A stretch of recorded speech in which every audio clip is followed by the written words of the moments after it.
there was a trade this week, and I saw you had pretty strong opinions about it. It was the Desmond Bane trade. So I wanted to ask you, how does this Desmond Bane trade affect the Detroit Pistons in the Eastern Conference, you think?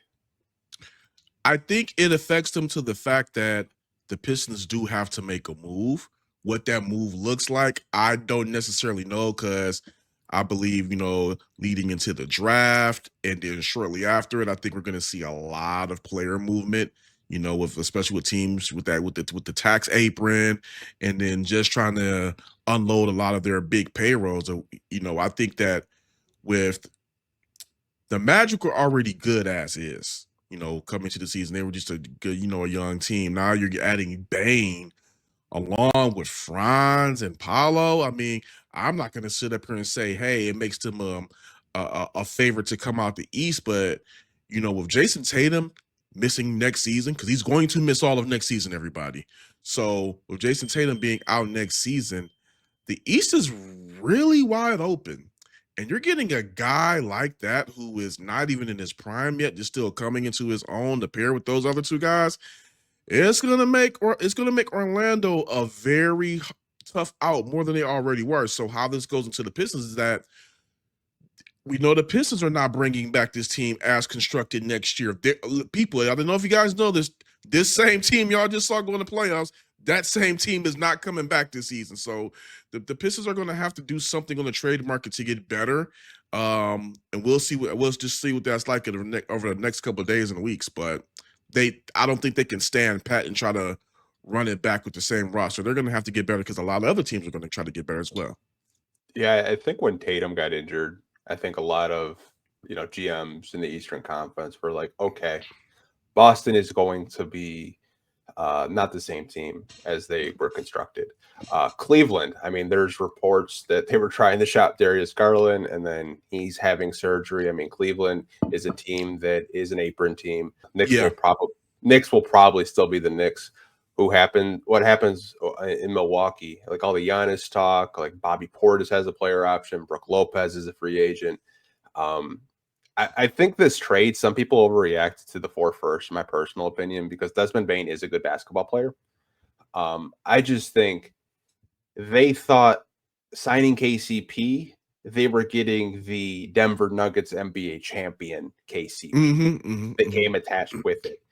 I think they realized KCP is a very inconsistent player, but when he's on, he's on, and when he's not, he's not. It's really eye-opening. And I think Desmond Bane kind of going into that KCP role as a third option.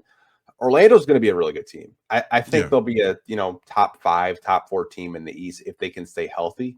They just weren't healthy last year. Everyone had injuries. From Paulo was injured a little bit. Franz, Jalen Suggs a lot with his tailbone and his back. Like it's a really good basketball team.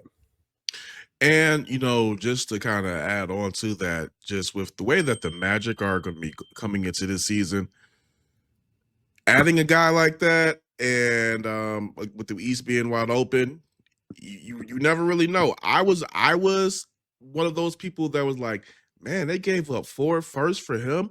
But here's the thing. If they believe that he is the missing piece, then hey, skip what Les Snead say, F them picks. That's all that matters. I could very well be on this podcast next year and be like, you know what? I was wrong. I mean, Yeah. look what that did. It got them to the Eastern Conference Finals or so. Something who knows, but chances make champions. I think it's a gamble, but you're gambling on a really, really good young talent. So that's just what it is.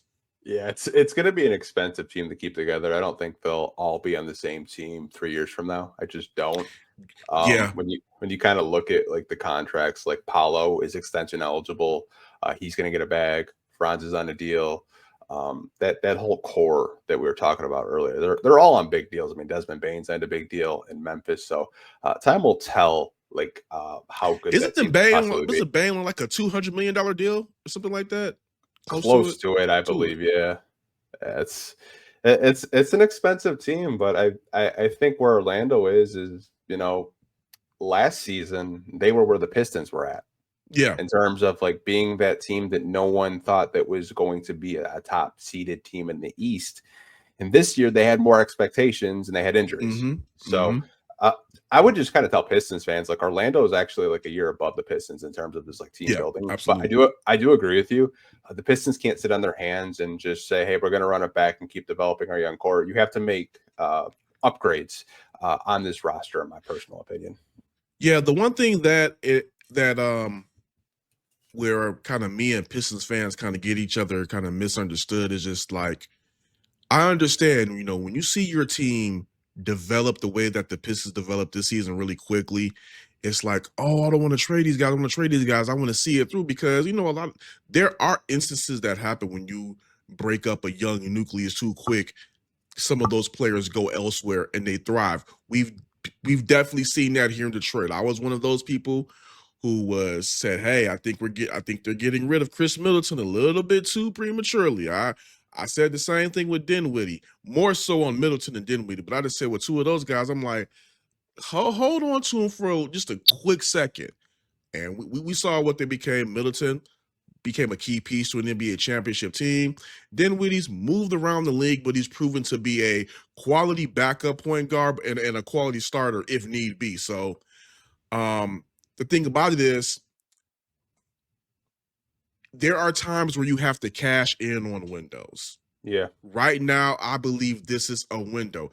I'm not saying unload all of your young pieces, but sometimes to get the piece, you have to give something. Like, you can't give up all of for Detroit people, you will get this reference because I said it before on one of my statuses. You can't want a pair of white sticks, Cartier Buffalo Horn white sticks for those who don't know. You can't want a pair of white sticks, but you want to trade a bunch of Ray-Bans for them. It just doesn't work like that. So if you want the white sticks, hey, you might have to give up something that you consider a couple of Versace's and maybe some Louis or whatever. You never know, but I think that, you know, if they do get one of those all-star superstar pieces in this trade market this offseason, I don't think it kind of happens. I think the deal that who they might get might be a little bit lower than that, but still good. If they get there and play for somebody like a Giannis or somebody that's all-star talent, be prepared for one of those young pieces to be gone. I love that you made a Buff reference in terms of assets and people liked it. Shift God says facts. Chris says dog. I think that's the first time we've ever had a Buffs reference on the podcast. Like that is freaking hilarious. I have to say it in the way that people understand it. It's like, you know, it's like it's Detroit lingo. It's just like, come on, I know we want the player that's the white sticks. Giannis is white sticks, but you can't give away a whole bunch of Ray-Bans to get white sticks. It just doesn't work. You try to. I got some right now. Heck, even wires. I got wires on right now. You come up with me with some Ray-Bans or some Oakleys and trying to get my yays. I'm looking at you like, huh? Right. You get the bleep out my face.